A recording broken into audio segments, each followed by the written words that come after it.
Paano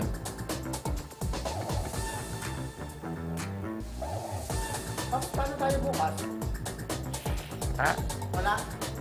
Mag-lulong weekend ako eh.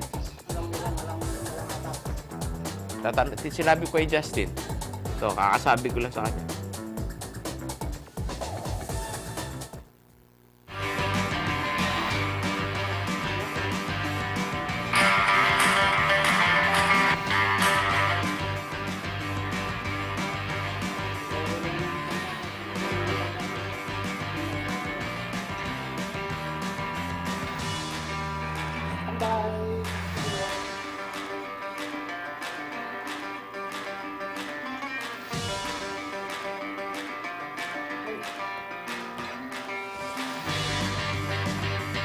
Opinions expressed by the host and guests in this program do not necessarily reflect those of the company or its management. Viewer discretion is advised. Itang balita king Lapuat Kapampangan. Wentuda ring memalen emu dapat palampasan. Serbisyo publikong wasang-wasang. Tikdo nakakabalen at gumisingking katutuan. Uling abak na balen. Happy long weekend! Abak na balen! Kumusta po kayo? Yun ang gusto nyong marinig kay Paolo G. Alam ko, oo, excited kayo lahat. Oh, excited kayong mag-limbonis. Retang limbonis po. Okay? Retang gumala. Oh, yung mga gumagala. Naku mga kaibigan, kahapon pa na pag-uusapan yan ng mga netizen ho natin at sa mga pamilya. Alam mo, paring Henry, yan ay meron ng GC. Ang aking dadalhin ay tosino ng Pampanga. Sasarap-sarap. Ang aking dadalhin, sabi naman ni Bunso, ako ang magdadala ng masarap na longganisa. Sasarap-sarap. Yun po nga, mga magpupunta sa naman, magagandang beach dito ho sa Central Luzon. Ay, panalong-panalo mga kaibigan. Ito hong mga coastal community ho natin dito ho sa Central Luzon. Punta ho kayo dyan ho sa Limay Bataan. At kayo'y lumangoy dyan ho sa may oil sheen. Abak na balen. May magandang balita tayo dyan. May magandang balita ho tayo dahil kuminumpirma ho ng Philippine Coast Guard, paring Henry, na yung siphoning, yung pagsisip-sip ho, mga kaibigan dyan ho sa 1.4 million na litro ho ng industrial oil, nasimulan na. Sana naman ho, mga kaibigan, maging matagumpay ho itong pagsip-sip ho nila ng langis. Pagkawari ko, itong ating pong mga kababayan dyan ho sa Cavite. Cavite, dyan ho sa area din ho ng Bataan, ay siyang tunay na hindi nahihirapan talaga, Paolo G, dyan sa kanilang kabuhayan dahil ang epekto ho nito, mga kaibigan, yun, masama at tama, sabi nitong ating mga kababayan dyan ho sa Bataan. Shoutout dito ho sa ating mga suki na umaabang nitong ating pong mga balita at serbisyo publiko ngayon pong araw ng Huwebes. Abak na balen, 22 ho ngayon ng Agosto, mga kaibigan, at doon ho sa mga nakatutok dito ho sa ating pong serbisyo publiko. Alam mo, kabayan, alam mo, Pangulo, talaga naman, itong lugar dito ho sa Central Luzon at yung mga patungo ho ng Norte, sinisilip nitong ating mga suki kung kumusta ang magiging kondisyon ho ng una, yung kalsada, at pangalawa, mga kaibigan, maya-maya, yung panahon natin pong sisilipin yan. Your Honor, hindi ko po alam. Hindi mo alam? Maya-maya, malalaman mo pagka ikaw ay tumutok dito sa ating live streaming. At yun hong mga motorista, maya-maya, meron din ho tayong paalala ho sa kanila. Yes, nagme pa, Josh?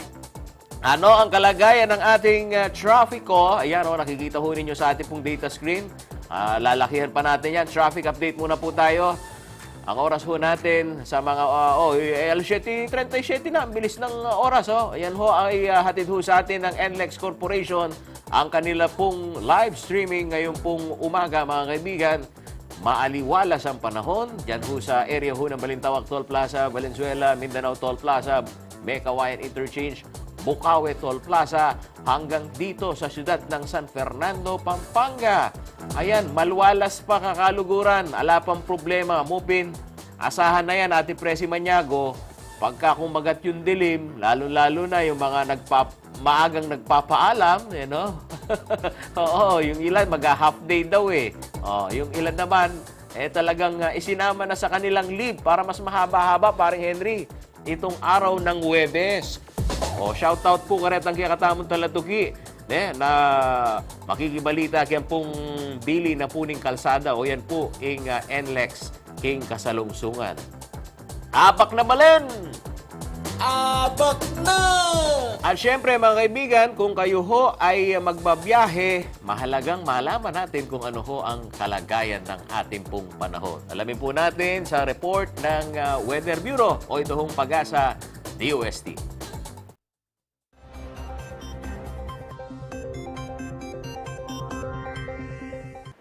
Magandang hapon. Update na nga muna tayo sa lagay na ating panahon ngayong araw ng Martes, August 20, 2024.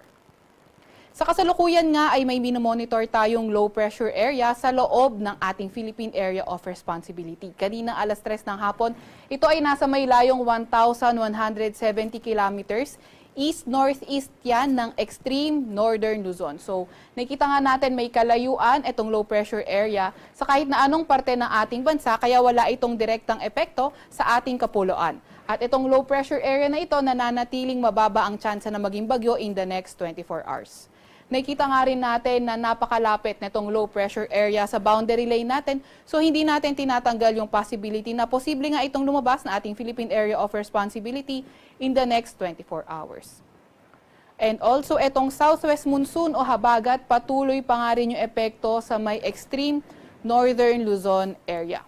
Para sa lagay ng panahon sa Metro Manila at sa ating buong kapuluan, asahan natin partly cloudy to cloudy skies pa nga rin tayo. May mga tsansa ng mga localized thunderstorms, lalo na tuwing hapon at gabi. Para naman sa lagay ng ating panahon bukas sa Metro Manila at sa buong Luzon area, nakikita natin for tomorrow, mga tsansa nga lang ng mga thunderstorms, yung ating pagkakaingatan. Yung ating mga kasamahan sa Regional Services Division maglalabas ng thunderstorm advisory, rainfall advisory o hindi kaya heavy rainfall warning kung kinakailangan. Abak na balen! O yun, nakita ho ninyo, may binabantayan ho na low pressure area, kaya yun ho mga patungo ho ng Batanes, patungo ng Cagayan, dyan sa extreme north. Asahan ho mga kaibigan na meron hong mga pag-ulan. Bagamat yan ho daw ay hindi makaka-apekto, hindi nakikita ho nilang makaka-apekto dito ho sa ating pong weather system. Pero ang pagpapaliwanag ng Pag-asa, ito panabilinda po kareni pong kikatamong memalen. Yun hong mga thunderstorm, pulong localized thunderstorm ang tawag doon, paring Henry, asahan pa rin ho pagka kumakagat ho yung dilim. Kagabi, may mga pag-ulan tayong namomonitor Kung minsan yung thunderstorm na ho yan, mga kaibigan, mamumuo sa loob ho ng 3 hanggang 4 na oras. Hanggang niya po retang kikatamong talatuki na, hanggang sa biyandang alang bagyo, Paulo G, oras taga ng thunderstorm season, kauran, yapin po itang Piadjan Damo naman po rin kung kaya katamong kabalen. Dito ho sa mga nakikinig ho sa atin, kumusta ba ang lagay naman ng piso sa dolyar? Mahalaga hong malaman ho ninyo ito, mga kaibigan, lalong-lalo na yung mga OFW, mga bayaning, bagong bayani. Dito ho sa ating pong bansa, pagka ho tinitingnan ho natin yung, lagay ho ng piso sa dolyar. Gumaganda ho ang, lagay ng piso sa dolyar. Lumalaban, 56.5, mga kaibigan.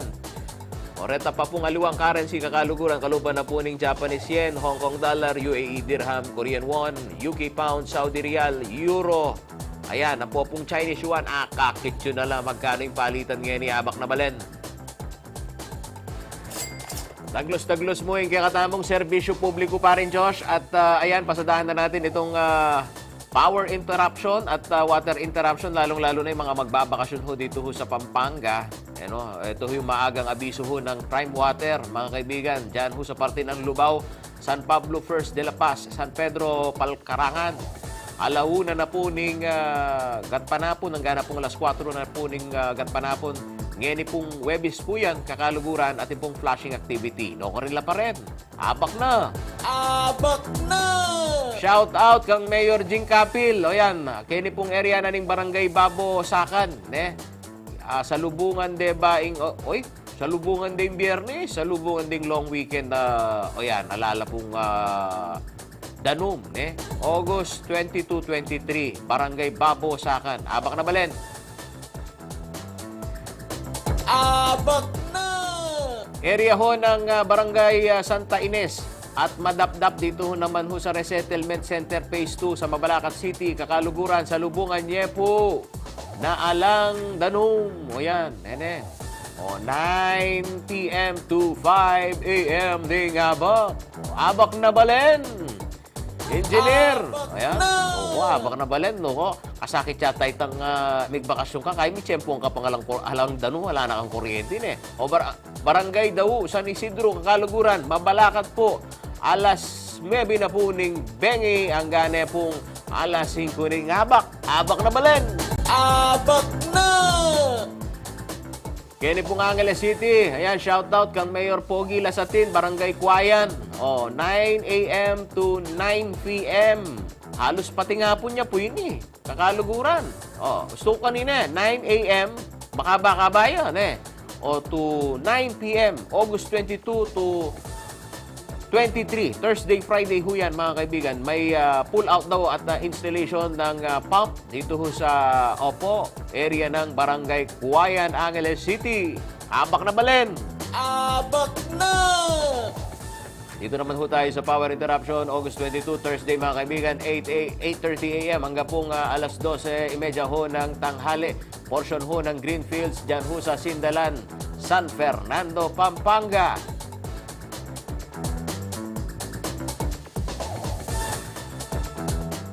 Abak na balen!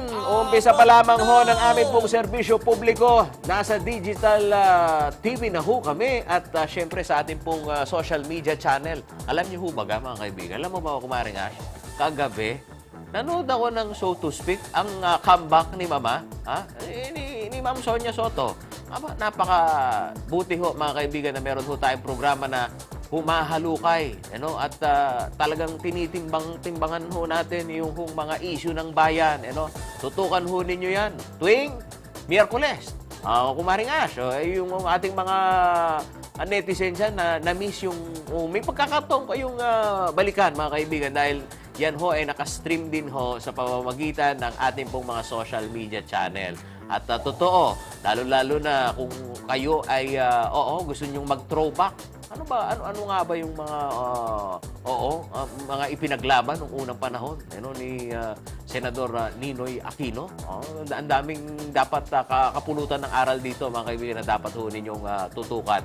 At syempre, kareta pong kikatamong talatugi na magbancho po ka rin ng masanting programa na ni CLTV 36. I-like ho ninyo at mag-subscribe na ho kayo para in kayo sa mga usapin dito ho sa Central Luzon. Mibalik ke po, baka bagya, abak na balen. Umpisa na natin ang mga balitang-balita dito ho sa Central Luzon.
Abak na balen, abak na. Huwag ho kayong aalis ng hindi busog, mga kaibigan. At dun ho sa mga nag-aalmusal, ayan, hinay-hinay naman ho sa pagsubo sa inyong masarap na luto ni Kumare, ni Nanang. Karata pong kakatamon talatuki, na opo. Talagang kukondisyon din ka rin ang katawan, lalo na po ngayon yan, long weekend. At totoo na rin pong malugod ka rin ang kamag-anak. Bakit, Paolo G? Yan ho ay kultura ho natin, lalo na ho pahaba ang bakasyon. At syempre, pagka pinag-uusapan yung menu natin, naman, the best. Kaya katamong lutong Kapampangan. Yapin po yung dadaywan na po rin yung kaya katamong bisita yan ano bang almusal ni Paolo G? Pakit mo na mo, Josh, kung ano ang nagpapagana kay Paolo G. Almusal, ito mga kaibigan, RMM Meat Shop, Winris Siomai, the best. Ayan, pork siomai, beef siomai, kumpleto. Loaf ham. Ano po kalambot yan, kakaluguran at bakal na po rin anak. Yan, Queen Reese Beef Patties. Panalong-panalo at yung lasa niyan talagang premium. Pareng Henry, yung Hungarian sausage ho nila, naku, saktong-sakto. Baon ho ninyo kapag ho kayo pumunta sa mga beach. Huwag ho ninyong kakalimutan ang Queen Reese meat products ng RMM, mga kaibigan. Malapit na po yung bear season Hini mo naman pong manyaman na pong Noche Buena ham. Ay, eko po, mi pa ka rin Lalo na po nang bibiday po ka rin pong kaya kayong bisita. Rata pong manyaman, batal, o yan, akakiya po. Nung makananuya po ining kairel ang presentasyon.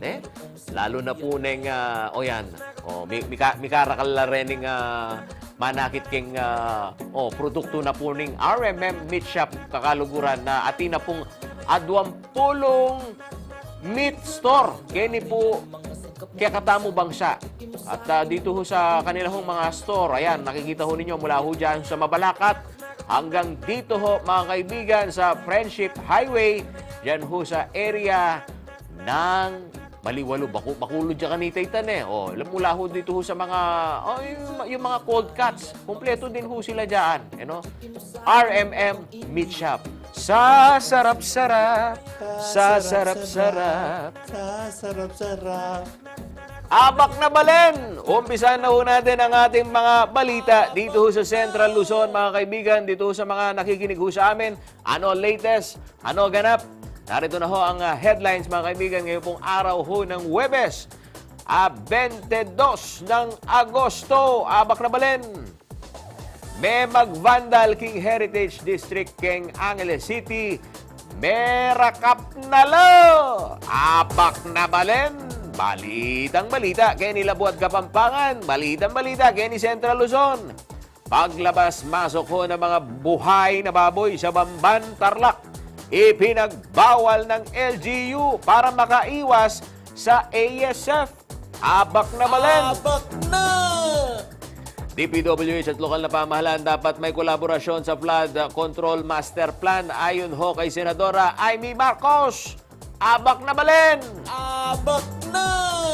PBBM, tiniyak na mananagot ang mga tumulong kay Alice Go na nakaalis na ho ng bansa. Abak na balen!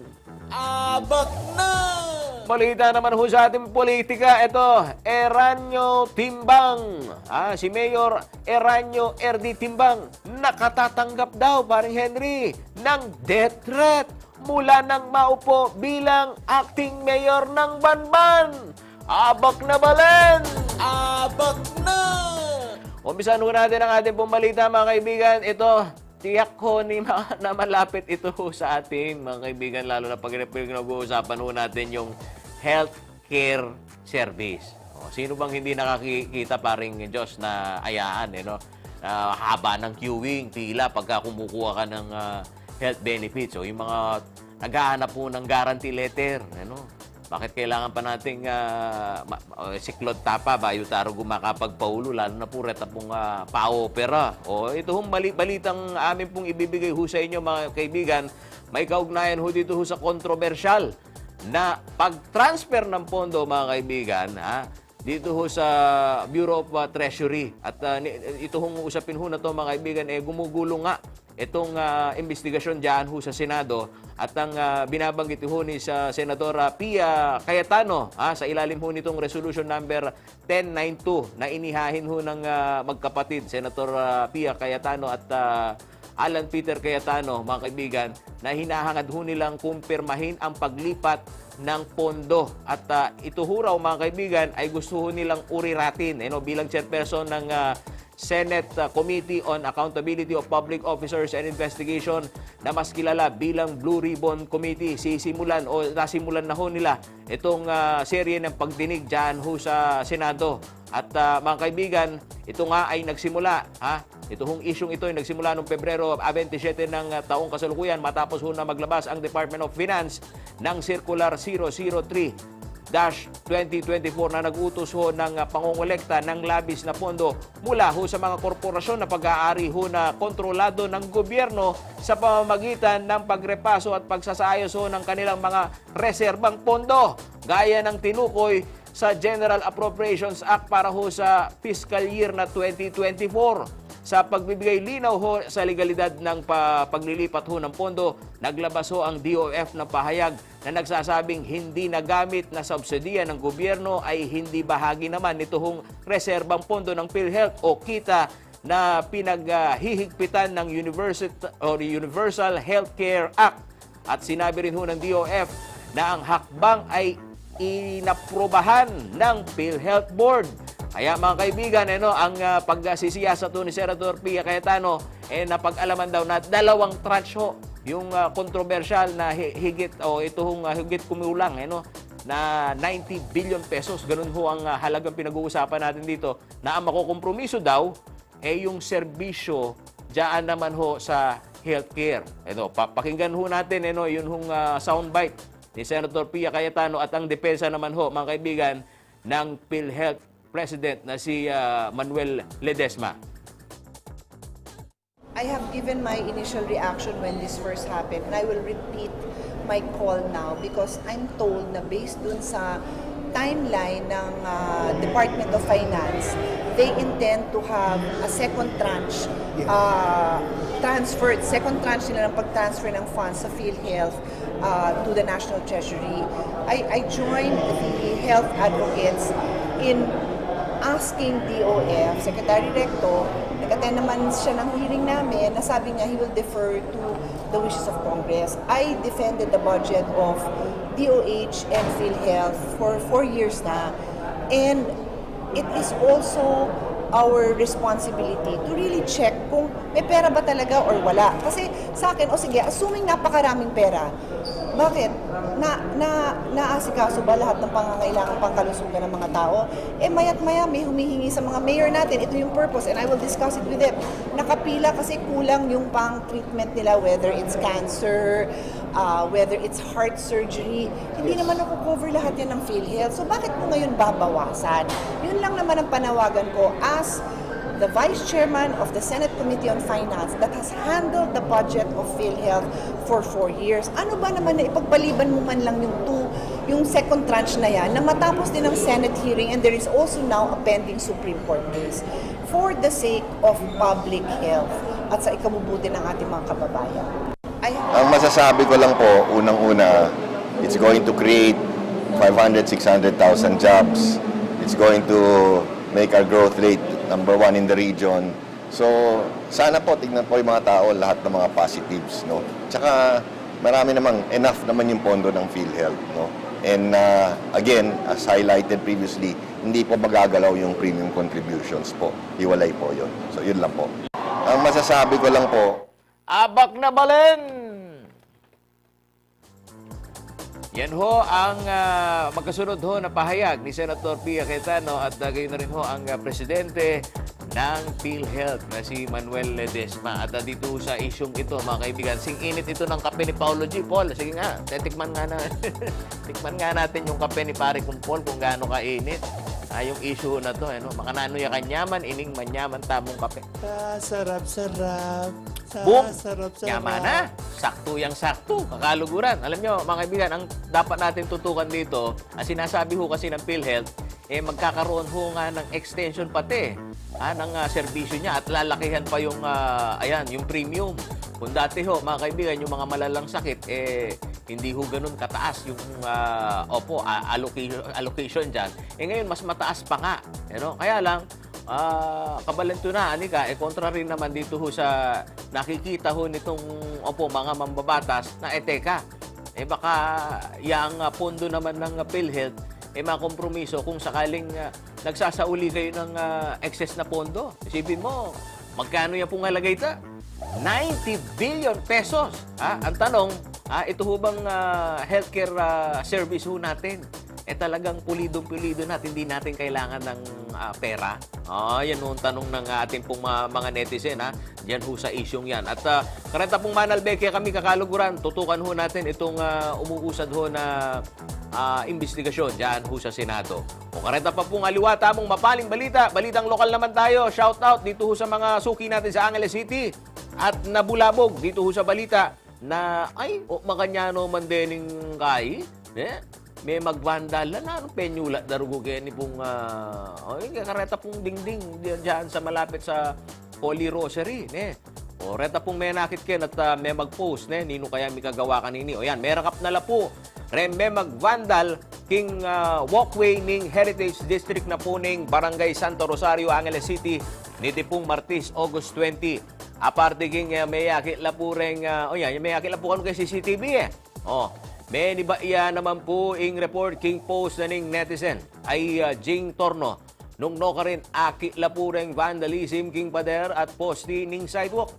Katugin nini si Buknan dareng barangay official linisan at samasan niya ing may vandal alugal at mika coordinate lapo naman Kempong Angeles LGU. Ito, may ka-coordination la po keng lokal kapanibalan. Agad nemang inutos Mayor Carmelo Pogi Lasatin Jr. kakaluguran king Angeles City Police at mika Emergency Command Center mika emergency meeting la po. Bakan tapong panitunan la po rening may bandal. Anya po may aresto la reni at Becky kita na la pong Mayor Lasatin. Bangkot nan lareng opo, atlong, lalaki la po atlong kay lalakyan, nung di salang masukol o linisan na nalamo ring gewarang vandalismo. At napunpin po, kakaluguran, Miyerkules, August 21, inumpisan na pong ni-restore. Ini pong at nilinis, ini pong sidewalk at aliwa pang lugal, mika vandal. Ayan. Magbante magbante la po ko kanuren ni pong Angeles City Emergency Command Center di Michael Leasing at ing Angeles City Police Station at magmonitor na la naman po di na Kapitan Renato Cosme ning Santo Rosario baka nita pong nami PCBay 1 ini pong magvandal kini pong Heritage District. Nano mo kayang sangkan? Ay di dyan tamo rin artist la, parang Henry. Kaya lang, teka, di ba? Karakal naman dapat pipag-drawingan o to karimparugo. O kareta pong Manalbeke kami, kakaluguran. Nanula pa rin yung mapaling issue, mapaling balita. Kaya nila buhat Kapampangan. O dito ho sa mga nag-aabang, mga kaibigan, ito pong mga balita namin. Saan, Paolo G? Diyan ho sa usapin ho naman ng Flood Control Master Plan. May master plan baga? Sa harap po nitong investigasyon ng Senado sa mga itinutulak na bilyong-bilyong halaga na flood control project ng Department of Public Works and Highways o DPWH, muling nagpaalala ho si Senadora Amy Marcos sa mga lokal na pamahalaan na paigtingin ang collaboration ho mga kaibigan sa kagawaran pagdating ho sa urban planning at usapin naman ho ng drainage system. Sinabi ho ni Senadora Marcos sa pagtitipon ng mga League of Municipalities of the Philippines dito ho sa Clark nito lang hong umaga ng Miyerkules, August 21. Ayon ho sa Senadora, nangangamba siya sa nagiging hakbang ng DPWH sa implementasyon ho ng mga flood mitigation projects na tinawag nitong papasi-pasi. Abang na balen! Muling sinabi ho ng Senadora na walang master plan na sinusunod ang DPWH. Bunsod nito, marami raw napinsala dito ho sa mga serye ho ng pagbaha gaya ng ari-arian at gayon na rin ho yung mga hanap buhay ng ating pong mga mamamayan. Ipinanawagan ho ni Marco sa mga lokal na pamahalaan sa Central Luzon na makibahagi sa pag-usisa ho sa Master Plan kontra baha, lalo na sa mga low-lying areas ng rehiyon na palagian hong napeperwisyo. Matatandang nauna na hong sinabi ni DPWH Secretary Manuel Bonoan na stand-alone ang higit 5,000 na flood control projects ng gobyerno at problemado ang integration ng mga ito. Ito nga yung problema kasi hindi naman yata kami nagkulang sa pagbibigay ng budget. Bilyon-bilyon ang linalaan para sa Walang ano? pagbabaha. Walang streaming. Itong flood control. Ang problema, Nawala. saan ba napupunta? Dahil nakikita natin, lumalala ng lumalala. Sabihin na natin na yung Katrina, matindi talaga yung ulan at napakaraming tubig. Kaya lang, bilyon-bilyon ang ginagastos. Nung tinatanong namin, napatunayan, napatse-patse, pira-piraso, biyak-biyak yung kanilang mga plano. Walang pangkalahatang plano. Kaya napakalabo.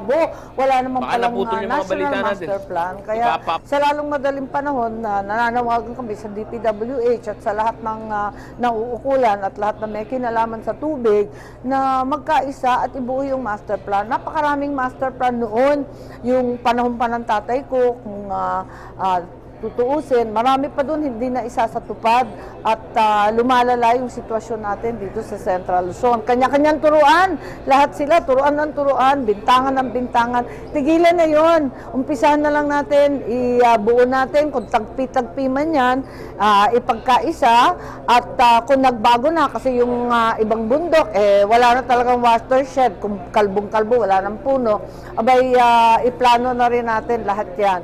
Kasi napakatindi ng problema talaga. Bak na balen! Ako, may nagkomento dito, hindi lang ho papatse-patse. Ha? King Kapampangan, wasang-wasang lamo naman po. Ngararening kay Katantalatugi. Sana ho, magkaroon ho ng makatotohanan. Ito hong paglikha ho ng estratehiya. Diyan pa lang ho sa plano, kung wala, abak na, di ba? Haring Henry, umaasa pa ba kayo na... Naintindihan naman natin hindi naman superhero ho itong mga nag-iisip para tapusin ho itong problema natin sa baha. Kaya lang, mga kaibigan, dun pa lang sa pagpaplano, kung hindi sila, synchronize, hindi ho nagkakaintindihan at walang iisang master plan, abak na balin. May mangyayari ba dun? Ari Resty.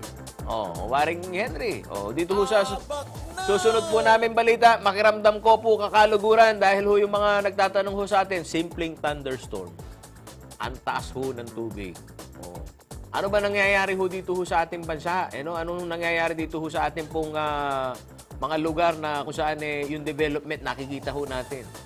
Umpisa pa lang ho nitong La Nina season hindi ho lumalampas ng gutter deep pare Resty kung sa Sancho Entierro. Kenny po Angeles City. Ini po kakaluguran. Nagkaroon ho kami ng follow-up dito ho sa DPWH. At ang binabanggit ho, mga kaibigan, hindi na raw akma ang kasalukuyang 1.2 meters na sukat ng mga kanal sa drainage system dyan ho sa Angeles City. At iba pang nasasakupang mga bayan ng Pampanga 3rd District Engineering Office ng Department of Public Works and Highways.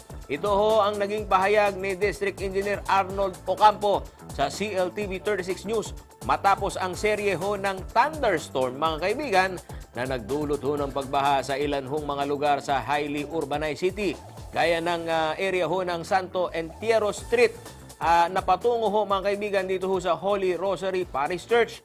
Ang inner portion din ho ng Bayanihan Park sa Balibago, yun, binabaha din, mga kaibigan. Ayon ho kay Engineer Ocampo, gagawin itong mas malaki at mas maluwag sa sukat na 1.5 meters upstream ng Pampanga ang Angeles City at Mabalacat, kaya problema lamang umano ang mga drainage system sa porsyon na not passable o lumalampas ho sa gutter deep na tubig tuwing umuulan. Pakinggan po natin si DE Arnold Ocampo. Isang method po na ginagawa natin para ma-mitigate yung flood natin. Ang mga drainage system po natin, unti-unti binabago na natin yung discharge capacity niyan. From 1.2 by 1.2 na drainage system, ginagawa na natin ng 1.5 by 1.5. So unti-unti pinapalaki na natin, ini-improve na natin yung mga drainage system. No, nag-start tayo dito sa mga downstream, especially dito sa may Friendship. Mayroon na tayong ginagawa dyan, from downstream, malapit sa river system natin. Nag-start na tayo, from 1.2 to 1.2, ginagawa na nating 1.5 by 1.5 meters yung drainage system natin. Abak na balen! Abak na! Abangan din ho ninyo mga kaibigan ang aming pong dokumentaryo dyan ho sa pagtukoy kung saan nga ba yung downstream nito pong Angeles City, yung upstream ng Pampanga at maging nito hong San Fernando, Pampanga. Papaano ho yung kolaborasyon ng magkakatabihong bayan. Kasi mga kaibigan, sa pananaw ho nito pong mga dati naglingkod dyan ho sa regional office ng DPWH. Dati raw, ang San Fernando, paring Henry, may dalawang outlet. Ibig sabihin, labasan ng tubig. So, kung nag-iisa lang daw yung area ho ng San Felipe, patungo o papunta pong Pedrosa, nepa po kanukaba dalan nito. Pero kung susundan daw, yung gravity level o yung force by gravity na dadaan daw yung tubig, mas maigi mga kaibigan dito sa area ng San Juan hanggang dyan sa tail dike ng Santo Tomas tail dike hanggang kita po kanong palwalanda kining Third River. Maigi ho raw na pag-aralan na muling mabuhay yung pumping station naman po dyan po sa San Fernando River. Dakal tamo po kwento kakaluguran kaya pong bisabyan na albog at kaparalanan mupin, ita pong pamag-execute ra kening masating planong ini. Yapin po yung kaya katamong tutukan. Dakal kaya pa po balita, pamagbalik na rin kaya kayong programang Abak na Balen!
Abak na balen, garada pong daladugimi na aking kasalangsungan.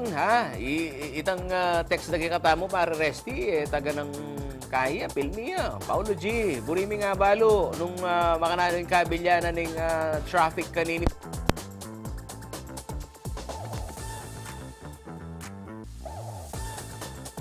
Bagyake kayo, po tapa naman taga na itang aplitan Kasi, balo mo kumaring Ash, aliwa mo rin ng ruta papunta norte, babansyo na po ng CLTV 36. Ang mo naman po, retang o terminal na po ng bus. Diyan sa PITX, meron na ho silang rough estimate kung gaano ho karami yung mga pasahero na dadagsa mamaya. Ano? Kaya, ayan, kapag ingatan po, kareta pong magbiyahe po ngayon pong Aldo ngayon.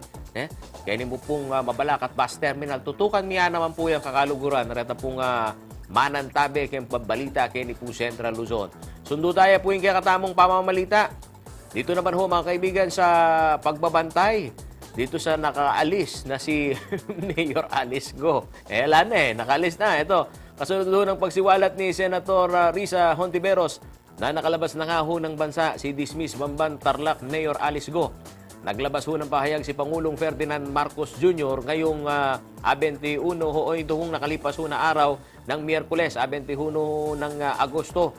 Sa Facebook page ng Pangulo, sinabi niya na ang pag-alis ho ni Go ay nagpapakita ng katiwalian na sumisira sa sistema ng hustisya at tiwala ng publiko. Kasunod nito, tiniyak ng Pangulo na pananagutin ng kanyang administrasyon ang sino mang nasa likod ng pagpapalabas sa bansa kay Go. Nakahanda rin daw ang pamahalaan na isiwalat, mga kaibigan, kung sino man ang nagtraidor sa tiwala ng publiko. Sinabi pa ho ng Pangulo na gumagawa na sila ng full-scale investigation at sususpindihin ang mga responsable sa pag-alis ni Go at pananagutin ang mga ito sa ilalim ho ng batas. Dagdag pa ho ng Pangulo, wala raw puwang sa gobyerno ang sino mang inuuna ang kanyang pansariling interes imbis na sa paglingkuran ang bayan ng may dangal, integridad at hustisya. Liban ho kay Senator Hontiveros, kinumpirma rin ho ng Bureau of Immigration o BI nito pong nakalipas na araw ng Martes, August 20, na nasa labas na nga ho ng bansa si Go at kasalukuyang nasa Indonesia. Dumating daw ho si Go doon isang buwan matapos lisanin ng Pilipinas ayon ho sa tagapagsalita ng Bureau of Immigration na si Dana Sandoval. Bumiyahe umano si Go sa Malaysia mula sa Pilipinas noong July 16 at dumating sa Indonesia mula naman sa Singapore noong August 18. Nagsasagawa raw ngayon ng backtracking ang Bureau of Immigration sa naging galaw ni Go upang matukoy ho kung sino ang nasa likod ng kanyang pagbiyahe. Hindi rin daw, isinasantabi na posibleng may ilang immigration officials ang tumulong kay Go. Samantala, ipinagutos na ho ni Executive Secretary Lucas Bersamin ang kanselasyon ng pasaporte ng dating alkalde ng Bamban. Gayon na rin po mga kaibigan, itong kina Wesley Go, Sheila Leal Go at Cassandra Leong na authorized representative ng POGO na nireid naman ho dito ho sa Porac, Pampanga. Ang Department of Justice determinadong matukoy kung sino ang mga kasabwat. Kaya, Paulo G, isong makanyan pisabyan nga na dapat taga na may gugulong na ulo. At yan ho mga kaibigan, malaman pa kung paano ho talaga yung kanilang estratehiya. Baka pagtularan yan paring Henry, di ba? Ang daming hinahanap ngayon. Kung ibig sabihin, madali lang talagang makalabas sa bansa. Pakinggan ho natin itong pahayag ni Yusek Margarita Gutierrez ng Department of Justice. Siniguro ni Justice Secretary Jesus Crispin Boyeng C. Remulla na mananagot ang lahat na nagpabaya at hinayaang iligal na makaalis ng bansa si dating Banban Mayor Alice Guo. Kaugnay nito, ipinag-utos ni Secretary Remulla ang isang malalimang investigasyon tungkol sa umano'y pag-alis ni Guo ng bansa. Kahit ang mga legal counsel ni Guo pananagutin oras na Ipinag-utos rin ho ni, mga kaibigan, ulit-ulit na lang yan, yung sinabing, hahanapin. Nakalabas na nga, sabi nitong ating mga netizen, pare Resti. Samantala, sa naging pahayag naman po ng abogado ni Go, itinanggi nila ang aligasyon at sinabing, nasa bansa ang kanilang kliyente, abak na balen. Yan ng DOJ ang pananagutan ng mga abogado ni Guo kung mapatunayang may kinalaman sila sa paglabas sa bansa ng dating alkalde.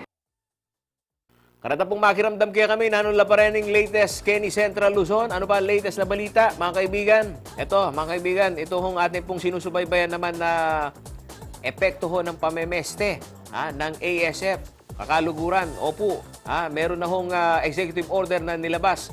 Ito naman pong pamahalang bayan ng Bamban para ho maawat itong pagkakontamina mga kaibigan nito hong ASF. Pakinggan ho natin ha.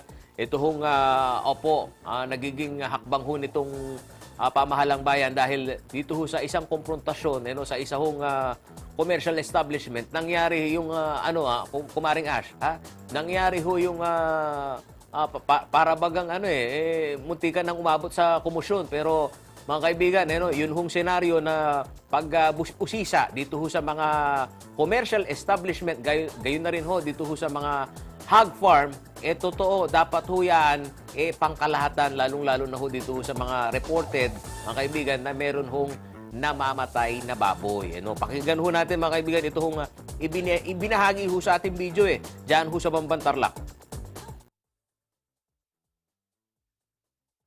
Sir, willing naman po kaming mag-comply. Kung ano po yung dapat o kailangan, willing naman po kaming gawin po yun. Kaya lang po, ang nangyari po kasi, dapat po sana idinaan po sa magandang proseso. Kasi nga po yung ginawa po sa amin ni Mayor R.D. Timbang, tinakot niya po kami. I-roll natin yung dahil bago dito sa isang commercial establishment na meron hong slaughtering at yung marketing mga kaibigan yun ho yung nangyayari at dito ho sa konfrontasyon ho na to mga kaibigan ang kanilang pinu-question yung biosecurity pero mga kaibigan dito nga ho sa pag-usisa ho natin, ang kumpanya ay QSeed Marketing at hindi naman ho yung hog farm na dyan ho daw sa area ng Barangay Bangku. Keni po Bamban yan, kakaluguran. Ita po kasing hog farm, Amanwanda, keni naman pong area na ning Bangku, po kim Barangay Anupol. Pakiramdaman tayo po, maging pahayag naman, mga kaibigan, ni Acting Mayor Eranio Timbang. Yung DA, kasama yung veterinary, at kasama na rin po yung mga barangay tanod para magtestigo sa bagay na iyon. Wala po kami linabag na basas doon. Kung ano nga po ito, kung biosecurity po at rehistradong may permit ngayon, hindi po namin lalabagin yung karapatang pantao, lalo na po yung mga nagtatrabaho doon. Sir po, para po makapasok? Pagawa kaya po para magpapipirmahan ko. Yes po. Thank you po. Nakaanula yung mga baboy dyan. Okay lang po. Basta po yung gender lang. Wala na po kami. Ano pangalan mo? Bigyan mo ko ng pangalan mo. Dito po. Marketing kayo ng baboy. Siya daw yung marketing. Siya kasi yung marketing ng baboy. Kasi nag-e-engage sila ng marketing ng baboy. Nagbebenta sila. Uubusin namin tayo yan. Ito ang naging senaryo sa Mga kaibigan, isang cease and desist order na ho ang kagad na ipinataw ni Timbang sa nasabing negosyo. Yun ay matapos ho na matuklasan na palihim umano ang ginagawa ho nilang pagbaon ng mga nasawing baboy na hindi man lang naiuulat, mga kaibigan, sa tanggapan ho ng Municipal Agriculturist. May pinakita pang video ang kampo ni Timbang sa CLTV 36 News para suportahan ho ang kanilang isiniwalat. Ayon ho kay Cherilyn Pascua, ang Acting Chief ng Business Permit and Licensing Office o BPLO ng Bamban, bahagi ng kanilang proseso ang pagsisiyasat ho sa nature ng business ng QSeed Marketing na hinihinala nilang pagmamay-ari ng sinibak na alkalde na si Alice Go. Sir, willing naman po kaming mag-comply. Kung ano po yung dapat o kailangan, willing naman po kaming gawin po yun. Kaya lang po, ang nangyari po kasi, dapat po sana idinaan po sa magandang proseso. Kasi nga po yung ginawa po sa amin ni Mayor R.D. Timbang, tinakot niya po kami. Tapos po, may mga sinabi pa po siya na exact word na ipapaubos ko kayo dyan.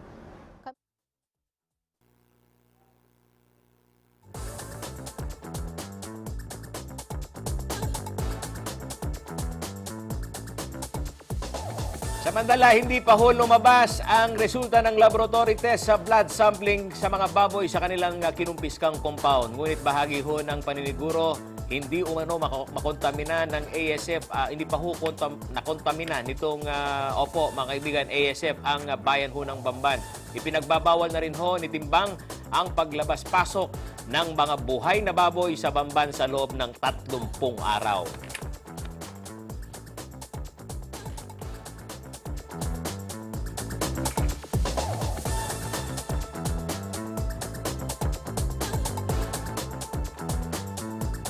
Extra na ako.